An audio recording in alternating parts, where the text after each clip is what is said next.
So hello guys, welcome to my YouTube channel. My name is Saurabh Pariyar और I hope सभी लोग बढ़िया होंगे कि सभी को सब बढ़िया खा पी रहे मस्त रहे कि नहीं। चलिए ठीक है। चलिए आज के टॉपिक की हम बात करते हैं। आज का जो टॉपिक है उसका नाम है कॉन्टिनेंटल ड्रिफ्ट थ्योरी। देखिए अभी तक हम लोगों ने बात करी कि कॉन्टिनेंट में ये है रॉक्स है, ये फलाना ठिकाना, बहुत सारी बातें करी हमने। बट आज की थियोरी हमको ये बताएगी कि आज का जो हमको वर्ल्ड मैप दिखता है, ऐसे कॉन्टिनेंट्स फॉर्मेशन दिखते हैं, वो कैसे हैं, कैसे ये कॉन्टिनेंट्स का फॉर्मेशन हुआ है, ये कैसे ड्रिफ्ट हुए हैं, सारी चीज़ें हम लोग इस वीडियो में कंप्लीट करने वाले हैं। तो आइए शुरुआत करते हैं। सबसे पहले हम लोग जानेंगे what is a continental drift theory. What is a continental drift theory propose by Alfred Wegener in 20th century.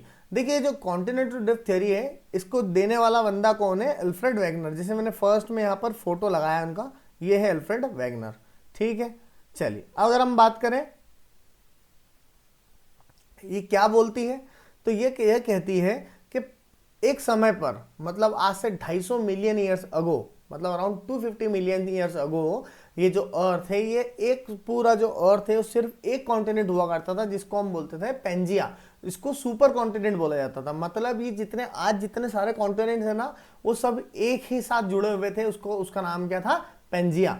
ठीक है, यहां तक क्लियर है। उसके बाद में एक ही ओशियन था जिसका नाम था सुपर ओशियन, जिसको ना बोला जाता था पेंथेलेसा, मतलब Pangaea and Panthalassa. claims that continents slowly drifted to their current position over million of years।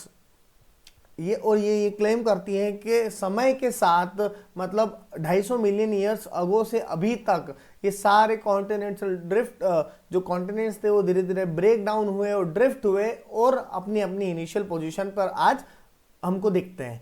ठीक है, यहां तक भी क्लियर है। उसके बाद में अगर हम बात करें कि क्या है, अब देखिए मैं आपको दिखाता हूं, ये फोटो के जरिए हम देखेंगे कि क्या पेंजिया क्या पेंथेलासा। देखिए ये देखिए, ये पेंजिया, ये पूरा पूरा के पूरा सुपर कॉन्टिनेंट है। यहाँ पर सारा पूरा के पूरा अर्थ एक ही कॉन्टिनेंट और एक ही ओशन, जिसको हम बोलते हैं पेंथेलेसा। और ये पूरा कॉन्टिनेंट को क्या बोला जाता है? Pangaea continent. अब अगर हम बात करें कि इसकी क्रोनोलॉजी को देखेंगे हम लोग, देखो यहाँ पर क्रोनोलॉजी, आपको धीरे धीरे आपको सारी चीजें समझ में आएगी कि 250 million years ago earth is has only one super continent, that is Pangaea. अब यहाँ पर देखिए ये पेंजिया है, ये पेंजिया 250 मिलियन ईयर्स अगो। उसके बाद में इसका हुआ ब्रेकडाउन हुआ 150 मिलियन ईयर्स अगो, ब्रेकडाउन हुआ और दो चीजें बनी। यहाँ पर क्या बनी? दो चीजें, एक बना पेंजिया में से दो पार्ट हुए, एक बना लोरेशिया और दूसरा बना गोंडवाना। और ये बीच में जो एरिया है इसको हम क्या बोलते हैं? तेथिस सी बना। ठीक है, 33C के बनने के बाद में 100 मिलियन ईयर्स हो, मतलब 50 मिलियन ईयर्स और बीते। फिर धीरे धीरे यहाँ पर गोंडवाना और लोरेशिया, इन दोनों में भी ब्रेकडाउन देखने को मिले और स्लोली स्लोली शिफ्टमेंट देखने को मिली। और यहीं से हमारा इंडिया निकल कर आता। देखिए ये हमारा भारत है, ये यहाँ से 100 मिलियन से को यहाँ पे धीरे धीरे ड्रिफ्ट होकर ये लोरेशिया, मतलब ये गोंडवाना से टूटकर, अफ्रीका से टूटकर ड्रिफ्ट होकर यहाँ पर आ गया। ठीक है, ये देखिए यहाँ पर देखने को मिलता है, ये आज का अर्थ है। तो सारी चीजें मेरे हिसाब से आपको पूरी क्रोनोलॉजी समझ में आ गई होगी कि क्या है, ऐसा ऐसा ऐसा और फिर ऐसा, इस तरीके से हम लोग गए। अब चलिए, अब देखिए क्या होता है कि कुछ एविडेंसेस होते हैं, मतलब विदाउट एविडेंस यहाँ पर काम नहीं होता है। अब साइंटिस्ट है, साइंटिस्ट एविडेंस के खिलाफ तो जाएंगे नहीं। वो उनने क्या सोचा, क्यों उनको पता चला कि यार ये ऐसा है, या फिर वो कैसे बताएंगे लोगों को कि हाँ ये मेरी जो थियरी है ना ये सही है, मतलब क्या एविडेंस देंगे वो लोग अल्फ्रेड वैगनर कि हाँ यार ये जो मेरी थियरी है ये पक्का है। तो उन्होंने कुछ एग्जांपल्स या कुछ एविडेंसेस दिए हैं, उसकी हम एक एक करके बात करेंगे। सबसे पहली बात करिए जिक्सॉ फिट। जिक्सॉ फिट मतलब समझ लो पजल। पजल कैसी होती है? पजल बिल्कुल एक साथ जुड़ जाती है। वैसे ही जो अर्थ के सारे कॉन्टिनेंट्स है ना, वो एक जैसे जिक्सो जैसे काम करते हैं। जैसे कि यहाँ पर देखिए, एक यहाँ पर जिक्सो दिख रहा है, नॉर्थ अमेरिका यूरोप से जुड़ता हुआ, साउथ अमेरिका अफ्रीका से जुड़ता हुआ, ये वाला ऑस्ट्रेलिया इंडिया से जुड़ता हुआ, फिर इंडिया अफ्रीका से जुड़ता हुआ और अंटार्कटिका इनसे सबसे जुड़ता हुआ। तो जब इनको अगर हम जोड़ेंगे ना, तो एक तरीके से कहीं ना कहीं ये लोग एक जिक्सो जैसा फिट हो जाएगा। तो ये एक एविडेंस है। दूसरे एविडेंस की बात करें तो मैचिंग जियोलॉजिकल फीचर्स। अब देखिए क्या होता है, कुछ फीचर्स हैं जो हमको इस एरिया में भी देखने को मिलते हैं और आज जहां पर ये नहीं होना चाहिए वहां पर भी देखने को मिलते हैं। जैसे कि अपैलेचियन माउंटेन जो नॉर्थ अमेरिका में, उसकी क्वालिटीज, उसकी जो एलिमेंट्स है, उसके जो फीचर्स हैं, वो हमको उसको जो हमें हमारे ब्रिटिश आइल्स पे जो कैलेडोनियन माउंटेन्स है उसमें भी देखने को मिलती है। तो ये क्यों है? ये इसीलिए है कि कहीं ना कहीं पहले एक कॉन्टिनेंट हुआ करता था, इसीलिए हमको एक जैसी जियोलॉजिकल फीचर्स यहाँ पर देखने को मिलते हैं। चलिए नेक्स्ट बात करें हम, तो नेक्स्ट बात करनी है हम, तो नेक्स्ट है फॉसिल एविडेंस। क्या है? Fossil evidence. अब ये फॉसिल एविडेंस क्या होता है? देखिए उस समय पर डायनासोर्स हुआ करते थे। क्या होता है? मीजोसॉर्स, डायनासोर्स, एलिफेंट्स, ये सब हुआ करते थे। तो अब हमको क्या है ना, अलग अलग लोकेशंस पे इन एक जैसे स्पीशीज वाले जो एनिमल्स हैं उनके हमको फॉसिल्स देखने को मिलते हैं। मतलब नॉर्थ अमेरिका और हम बात करें इधर अफ्रीका, साउथ अफ्रीका, यहाँ तक भी कुछ ना कुछ हमको सिमिलर हमको एविडेंसेस देखने को मिलते हैं। बट आज के समय ये पॉसिबल नहीं है, क्योंकि आज के समय जो स्पीशीज है वो इतना दूर ट्रेवल नहीं कर सकती कि बीच में वाटर से। बट उस समय ट्रेवल कर रही थी, मतलब यहाँ पर कॉन्टिनेंट एक जगह जुड़ा हुआ था। तो ये एक कारण हो गया। और आखिर कारण बात करें तो हम बात करेंगे पेलियो क्लाइमेटिक एविडेंस। क्यों पेलियो क्लाइमेटिक एविडेंस? मतलब क्लाइमेटिक एविडेंस मिलते हैं। मतलब हमको इंडिया के अंदर कुछ जगहों पर ग्लेशियल के एविडेंसेस मिलते हैं। मतलब यहाँ पर कहीं ना कहीं कभी ना कभी यहाँ पर ग्लेशियर हुआ करता था। बट आज के समय इंडिया में ग्लेशियर्स नहीं है, तो इससे हमको ये पता चलता है कि हाँ ये नीचे कहीं साउथ पोल के आसपास हुआ करता था, इसीलिए यहाँ पर हमको ग्लेशियल एविडेंसेस देखने को मिलते हैं। चलिए अब ये देखो क्या होता है कि ये तो कुछ एविडेंसेस की बात हो गई। वैसे ही अगर यहाँ पर कुछ बात करें तो कुछ लिमिटेशंस भी होती है। जैसे कि क्या है कि कुछ लोगों ने माना, कुछ लोगों ने नहीं माना। तो क्या लिमिटेशंस थी इस थियोरी की, तो उसकी एक एक करके हम बात करेंगे। मेनली दो एविडेंस यहाँ पर, दो लिमिटेशंस हैं। पहली हम लिमिटेशन की बात करेंगे, और जो सबसे इंपॉर्टेंट है वो है ड्राइविंग फोर्स।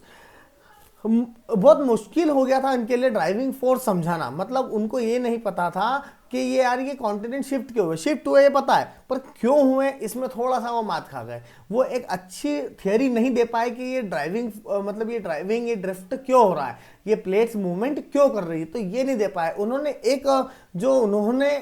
एल्फ्रेड वेगनर जो इसका तर्क दिया था, ड्राइविंग फोर्स दिया था, उन्होंने बोला था कि जो सन और मून का जो ग्रेविटेशनल पुल है उसकी वजह से हमको देखने को मिलता है ये ड्रिफ्टिंग। बट ये पॉसिबल नहीं है, क्योंकि इनकी जो ग्रेविटेशनल पुल है इतना ज़्यादा नहीं है कि इतना बड़ी प्लेट्स का मूवमेंट हो जाए। तो पहली चीज़ ये, आगे वाले जो हमारे थियरीज में हम मालूम कर लेंगे कि ड्राइविंग फोर्स कौन सा था। फिर बात करेंगे आइडिया ऑफ सियाल एंड सीमा। कहते थे एल्फ्रेड वेगनर कहते थे कि जो पूरा जो अर्थ का क्रस्ट है ना, वो ऊपर सियाल है और नीचे सीमा है। मतलब अर्थ का जो क्रस्ट है ऊपर सियाल है, मतलब सियाल फ्लोट्स ऑन सीमा। बट ये भी ये वाला जो तर्क है ये भी उसको नहीं माना गया। अब ये सियाल सीमा क्या है हम समझते हैं। सियाल बोले तो सिलिकॉन एंड एल्यूमिनियम, एंड सीमा बोले तो सिलिकॉन एंड मैग्नीशियम। बट अब हमको बाद में पता चलता है कि भैया ये जो एलिमेंट्स हैं बहुत सारे एलिमेंट्स से मिलकर बना, सिर्फ सिलिकॉन एल्यूमिनियम या सिलिकॉन मैग्नीशियम से मिलकर ये अर्थ का क्रस्ट और अर्थ का मेंटल डेवलप नहीं हुआ है, बहुत सारे एलिमेंट्स लगे। तो ये वाली जो कंसेप्ट है ये वाला भी इसको नकार दिया गया। चलिए यहाँ पर लिमिटेशंस की भी बात कर ली। अब हम एक बात करेंगे कि क्या इंपॉर्टेंस है इस थियोरी का आज के समय पर। ये थियोरी हम लोग पढ़ते हैं, ये बहुत इंपॉर्टेंट थ्योरी है यूपीएससी के पॉइंट ऑफ व्यू से, पीएससी के पॉइंट ऑफ व्यू से। और ऐसे भी हमको अगर जानना है बहुत सारी अर्थ की जो आज की सिचुएशन, आज की जो जियोलॉजिकल एक्टिविटीज है, तो वो कहीं ना कहीं कॉन्टिनेंटल ड्रिफ्ट थ्योरी की देन है। तो चलिए हम समझते हैं रिवोल्यूशनाइज्ड जियोलॉजी। मतलब जियोग्राफी या जियोलॉजिकल जो कंसेप्ट था उसको पूरा रिवोल्यूशनाइज किया इस टॉपिक ने। क्यों? क्योंकि इसके बाद हमको प्लेट टेक्टोनिक्स मालूम पड़ा, उसके बाद हमको पूरी जियोलॉजी समझ में आई अर्थ की। उसके बाद बात करें तो हमको geological phenomenons like earthquakes, mountain formation, volcanic formation, ये सारी चीजें हमको कॉन्टिनेंटल ड्रिफ्ट थ्योरी के बाद में और अच्छे से समझ में आई कि ये फॉर्मेशन कैसे हुआ, माउंटेन का फॉर्मेशन क्यों हुआ, अर्थक्वेक्स क्यों होते हैं, वॉल्केनिक एक्टिविटीज क्यों होती है, सारी चीजें हमको यहां से मालूम पड़ी। Enhance resource exploration. अब इससे क्या पता चलता है, देखो एक कॉन्टिनेंट है मतलब एक जैसे रिसोर्सेज यहाँ पर मिल जाएंगे। उससे हम क्या आएंगे, ऐसी जो remote areas, for example Antarctica में भी हम लोग बहुत सारा एक्सप्लोरेशन आज कर रहे हैं। बट हमको कैसे पता चला कि यहाँ पर कुछ ना कुछ है? हम लोगों ने जाके तो देखा नहीं, बहुत लोगों ने। ये हमको कैसे पता चला? इसी थियरी से कि अगर यहाँ पर मिल सकता है तो यहाँ पर मिलने के चांसेस हैं, इसीलिए हम लोग आज ढूंढ रहे हैं। फिर बात करें तो पेलियो क्लाइमेटिक इंसाइट्स, हमको देखो बहुत सारे इंसाइट मिले इससे कि क्लाइमेटिक कंडीशंस जो आज की हैं, जो पास्ट से हम लोग डिराइव कर सके, हम कर पा रहे हैं कि यहाँ पर कौन सा क्लाइमेट यहाँ पर सूट होगा। चलिए लास्ट बात करें सिस्मिक हैजार्ड असेसमेंट, मतलब ये जो अर्थक्वेक हैजार्ड से इसका असेसमेंट करने में प्लेट मूवमेंट्स के थ्रू हम लोग जान पा रहे हैं कि ये अर्थक्वेक प्रोन एरिया है या अर्थक्वेक प्रोन एरिया नहीं है। तो इस सारी चीज़ एट द एंड जो सबसे ज़्यादा इंपॉर्टेंट जो थ्योरी थी कॉन्टिनेंटल ड्रिफ्ट थ्योरी, उसी के बाद हम सबको देखने को मिला। आई होप इस वीडियो में मैंने अधिकतर आपको सारी चीज़ें क्लियर करी। अगर हम बात करें इसकी इंपॉर्टेंस की, तो ये टॉपिक मेंस और प्रीलिम्स दोनों के रूप से बहुत ज़्यादा इंपॉर्टेंट थियरी है। मतलब विदाउट दिस थियरी जियोमॉर्फोलॉजी एक बहुत अधूरा महसूस करती है। तो ये वाली अगर थियरी आपने अच्छे से पढ़ ली तो मेंस या प्रीलिम्स में एक स्टैटिक क्वेश्चन, बहुत इजी क्वेश्चन आपको 2 नंबर और मेंस में अच्छे खासे आपके 5 नंबर 7 नंबर इससे बन जाएंगे। चलिए आई होप आपकी आज की वीडियो में काफ़ी है, आपको सभी चीज़ समझ में आ गई होगी। जय हिंद, जय भारत, और please like share and subscribe this video. और मैं आने वाली वीडियोस में आपको सारी चीज़ें और क्लियर कर दूंगा कि और जो दूसरी थियरी है उसको भी क्लियर करके हम लोग जियोमॉर्फोलॉजी एट द एंड पर आने वाले हैं थोड़े समय में। चलिए ठीक है, बाय बाय।